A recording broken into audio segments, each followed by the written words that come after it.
The turkey was perfectly golden, the cranberry sauce homemade, and the tension thick enough to cut with the silver carving knife my mother had laid out for the occasion. I sat quietly at my usual place at the Thanksgiving table, watching steam rise from the sweet potato casserole while my family tore my life choices apart. I'm Olivia Barrett, 32, investment banker turned venture capitalist, and according to my family, the disappointment who abandoned them for the corporate world. Did you hear about Christine's daughter? My mother asked, pointedly avoiding my gaze.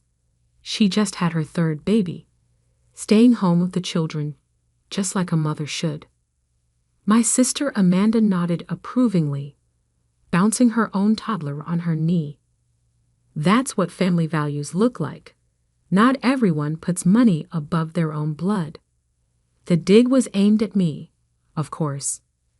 Everything had been aimed at me since I'd announced my latest career move, launching my own investment firm instead of taking over the struggling family real estate business. Speaking of family businesses, my father cleared his throat. We need to discuss something important. He set down his fork, adopting the stern expression I remembered from childhood scoldings. The company's facing some temporary challenges. I took a slow sip of water, already knowing where this was heading. I'd seen the company's books last month, not because they'd shown me, but because I'd done my due diligence when they'd first pressured me to take over. The numbers weren't just bad. They were catastrophic. We need capital, Dad continued. Quick injection of funds to tide us over. Since you're doing so well with your... He waved his hand dismissively. Whatever it is you do with other people's money, we thought you might want to help preserve your inheritance.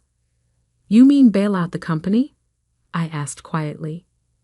Don't say it like that, Mom snapped. This is family. We support each other. I set down my glass carefully. Have you considered selling some properties? Restructuring the debt? Sell? Dad's face reddened. These properties have been in our family for generations. We just need a loan. $3 million should cover it, just until things improve. The room went silent. Even Amanda stopped bouncing her baby. $3 million, I repeated. That's not a loan, Dad. That's a rescue package. And from what I've seen of the books, things aren't going to improve without major changes. Mom gasped. You looked at our books? Without permission? I had to. You've been pushing me to take over the company for months, but you never showed me the real numbers. Now I know why. How dare you? Dad's voice rose. Sneaking around, spying on your own family. It's called due diligence, I replied calmly. And the company's not just struggling, it's drowning. You've mortgaged everything, including this house, to keep it afloat. You're 3 months behind on payments to suppliers, and the bank's already talking about calling in their loans. Amanda jumped up, clutching her baby like my words might contaminate him. You've been investigating us. What kind of sister does that? The kind who doesn't want to throw good money after bad, I said. I'm happy to help, but it has to be done right.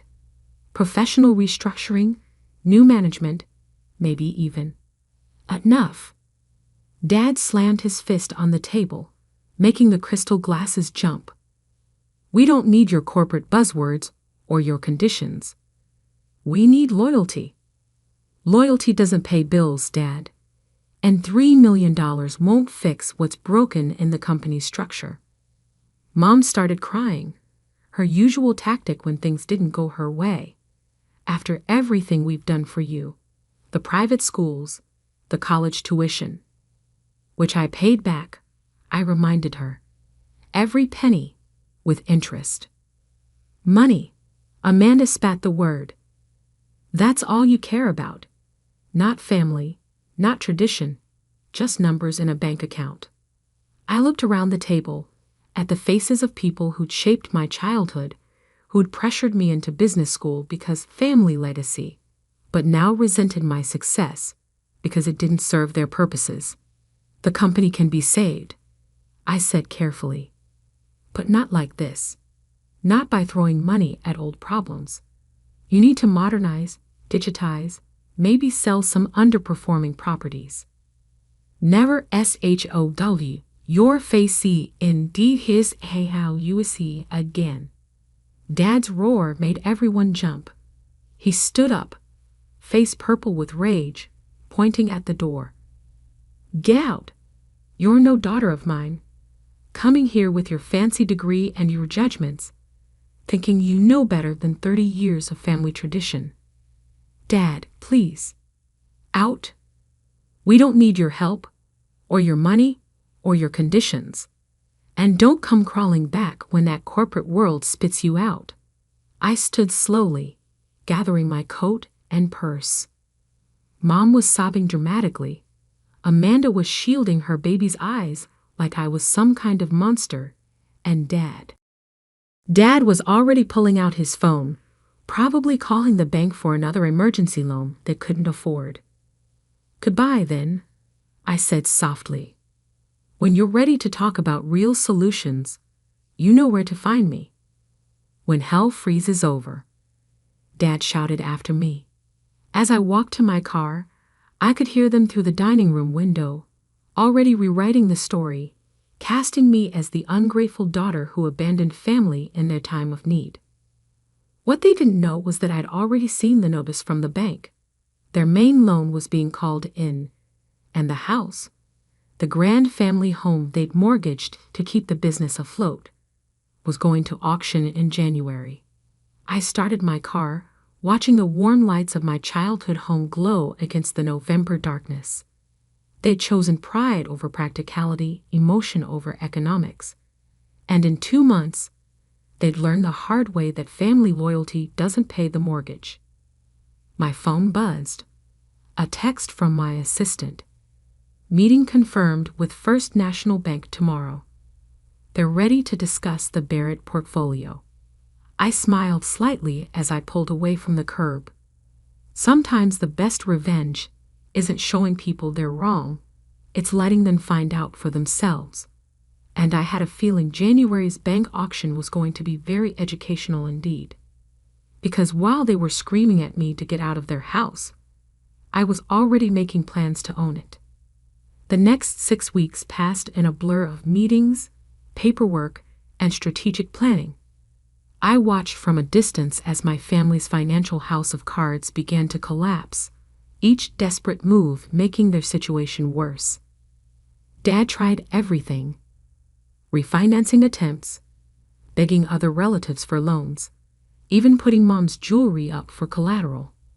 But their credit was shot, and word had spread through our extended family about their refusal to accept my help.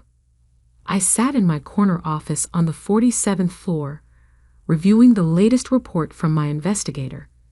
The family business wasn't just failing. It was a textbook case of mismanagement. Properties left to decay while Dad chased new acquisitions. Rent collections months behind. Staff jumping ship as checks started bouncing. My assistant, Maria, knocked softly. Your sister's here. Again. I glanced at the security feed on my laptop. Amanda stood in the lobby, looking less polished than usual, clutching her designer handbag like a shield. Send her up. 5 minutes later, Amanda burst into my office, her facade of superiority cracking. You have to help, she demanded without preamble. The bank's foreclosing on everything. Dad's having heart problems from the stress. I kept my voice neutral. I offered help at Thanksgiving. The response was quite clear. That was different. Dad was proud, angry, but now, she slumped into a chair. They're taking the house, Olivia. The company, everything. I know. I turned my laptop to show her the foreclosure notices. First National is bundling all the Barrett properties for auction, including the house. Amanda's eyes widened. You've been watching this happen? Doing nothing? Not nothing. I've been preparing. Preparing for what? I pulled out a thick folder. The business can be saved. I have a complete restructuring plan, financing lined up, even potential partners ready to invest. But it would mean changes. Big ones. What kind of changes? Professional management, digital systems. Selling about 40% of the current portfolio to focus on core properties. And I met her eyes. Dad would have to step down. She recoiled. You want to take over? After walking away? I never walked away, Amanda. I got pushed out for suggesting exactly these changes 3 years ago. Remember? She did remember. I could see it in her face. The family dinner where I'd presented a modernization plan. Dad's rage. Mom's tears. Amanda's smirking support of their rejection. But that's not even the biggest problem now. I continued. The house goes to auction next week. Unless someone can come up with. I checked the papers, $2.7 million to clear the mortgage and liens. Amanda's face crumpled. We can't lose the house. Mom's devastated. My kids. Their rooms, their memories. There might be a way. I said carefully. But you won't like it. What way? I'd buy the house. Through my company. You all stay as tenants until the business situation is resolved. Tenants? She spat the word. In our own home. It's not your home anymore, Amanda. It's the bank's. Next week, it'll belong to whoever wins the auction. And you're just going to swoop in and buy it? Like some vulture? I leaned back, studying my sister. Same superior attitude. Same inability to face reality. No, I said finally. I'm going to offer a solution. One last time. Take this folder to Dad. Tell him to read it. Really read it. If he agrees to the restructuring plan, I'll buy the house and hold it in trust for the family. If not,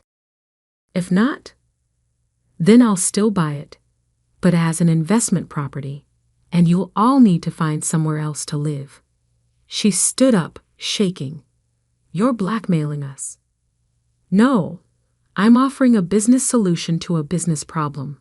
The fact that it's family doesn't change the economics. Dad will never agree.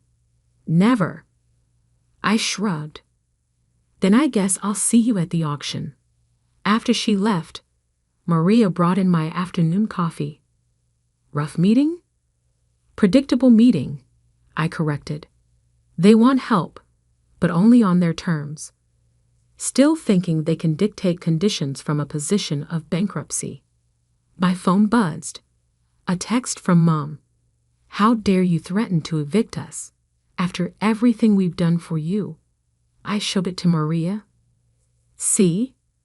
They're already rewriting the conversation. Want to bet how long before they're telling everyone I'm trying to steal their home.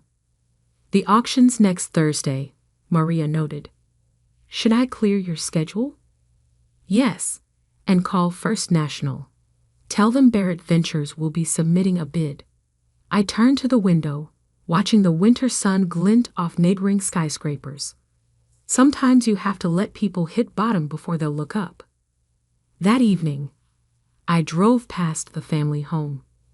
Christmas lights still hung crookedly from the eaves. Dad always insisted on putting them up himself, even though he had no eye for detail. Light glowed from the dining room windows, and I could see them gathered around the table, probably having another crisis meeting, plotting ways to save their pride while losing everything else. My phone lit up with a call from an unknown number. The bank manager. Ms. Barrett, there's been a development. Your father's here, trying to arrange another emergency extension. He's not taking the rejection well. I could hear Dad's raised voice in the background, the familiar bluster turning desperate. Do you need me to come down there? No, security's handling it. But he's saying things about you, about your intentions regarding the auction. Let me guess, he's accusing me of orchestrating the whole thing. Among other things, should we be concerned about auction day? I thought about it. About Dad's temper, his pride, his inability to accept change or blame. Yes, I said finally. You should probably have extra security, just in case. Because sometimes the people who claim to love you most are the ones most likely to lash out when their control slips away. And next Thursday, my family was going to learn exactly how much control they'd lost. The auction room was packed, but not with the usual property investors. News of the Barrett family drama had spread through our social circle, drawing a crowd of familiar faces eager to witness our public unraveling. I sat in the back, flanked by my lawyers, watching my family huddle together in the front row. Dad looked like he'd aged a decade in 2 months. Mom clutched her rosary, and Amanda kept shooting desperate glances around the room. Lot 47, the auctioneer announced. The Barrett family estate, including main residence and adjacent properties. Opening bid at $2.7 million. The room hushed. That price would barely cover the outstanding mortgage and liens. 2.8, called out a voice I recognized. James Wilson, Dad's oldest business rival. Dad's shoulders stiffened. Wilson had been trying to buy our properties for years. $3 million, came another bid. 3.2, 3.5. I stayed silent, watching the numbers climb. My phone buzzed. A text from Amanda. Please, don't let them take our home. Up front, Mom was openly crying now. Dad's hands were clenched into fists. 4.2 million. Wilson called out, looking smug. The auctioneer scanned the room. 4.2 million. Going once. Dad stood up suddenly. This is a conspiracy, he shouted. My own daughter, working with our competitors to steal our legacy. Security moved closer as whispers rippled through the crowd. Sir, please sit down, the auctioneer warned. 4.2 million. Going twice. I stood up. $6 million. The room went dead silent. Mom stopped crying. Amanda's mouth fell open. Dad turned slowly to face me, his expression a mix of shock and fury. $6 million, the auctioneer repeated. Do I hear any other bids? Wilson shook his head slightly. No one else moved. Sold, to Barrett Ventures for $6 million. I walked to the front to sign the paperwork, feeling every eye in the room on me. As I passed my family, Dad grabbed my arm. You planned this, he hissed. Waited until we were desperate, then swooped in like a vulture. I met his gaze calmly. No, Dad, I offered help months ago. Years ago. You chose this path. Ms. Barrett? The auctioneer held out the papers. We need your signature. After signing, I turned to address my family. You have 2 choices. 1. Accept my original offer.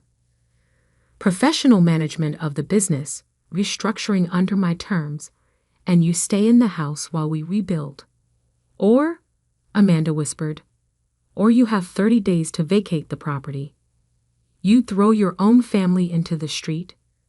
Mom's voice rose dramatically. The same family that threw me out at Thanksgiving? I countered. The same family that's been calling me a vulture and conspirator? Yes, I would. Business is business. What happened to you? Dad asked softly. When did you become so cold? I learned from the best, Dad. All those lessons about tough decisions and business first. I was paying attention. I handed them a card with an address. My office. Tomorrow at 9 a.m. Bring the company books. All of them this time. If you want to save anything from this wreck, that's your chance. And if we refuse, Dad challenged. Then I hear there are some nice apartments available across town. Much easier to manage than a big old house. As I walked out, Wilson stopped me. Impressive play, Olivia. Your father taught you well. No, I smiled slightly. I learned this on my own. He just taught me what not to do. The next morning, I arrived at my office early. Maria had coffee waiting. They're already here, she said. All of them, even Amanda's husband. I checked my reflection in the window. Power suit perfect, expression neutral. 5 years of corporate battles had taught me the importance of appearances.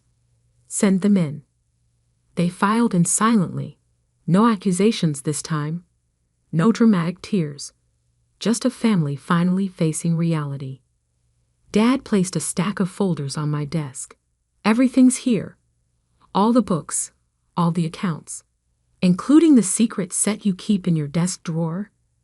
He flushed but added another folder to the pile. Good. Now we can begin. I spent the next hour outlining my plan. Professional management team. Digital systems.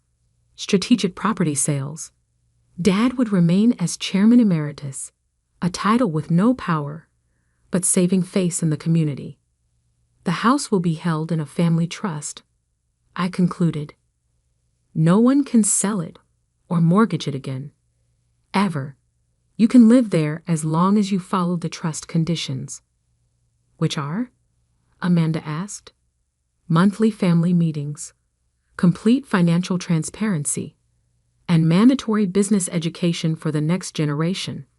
No more running on ego and tradition. Mom touched Dad's arm gently. Robert, please. For the family.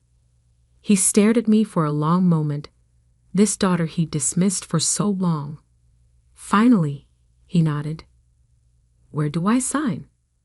As they left my office 2 hours later, ownership papers signed and transition plan in place, Amanda hung back. Why? She asked simply. After everything we said, everything we did, why help us? I thought about the little girl who'd once watched Dad make deals around the dinner table, dreaming of being just like him. About the young woman who'd seen the flaws in his methods but couldn't make him listen. Because sometimes saving family means saving them from themselves, I replied. And sometimes the hardest lesson is learning that the person you pushed away is the only one who can pull you back up. She nodded slowly. The house. Will it ever really be ours again? No, I said honestly. But maybe that's good. Maybe we all needed to learn that home isn't about ownership. It's about respect, understanding, and sometimes tough love. That evening, I drove past the family house one last time. The Christmas lights were still crooked, but somehow they looked different now. Less like a symbol of Dad's stubborn pride, more like a reminder that imperfect things can still shine.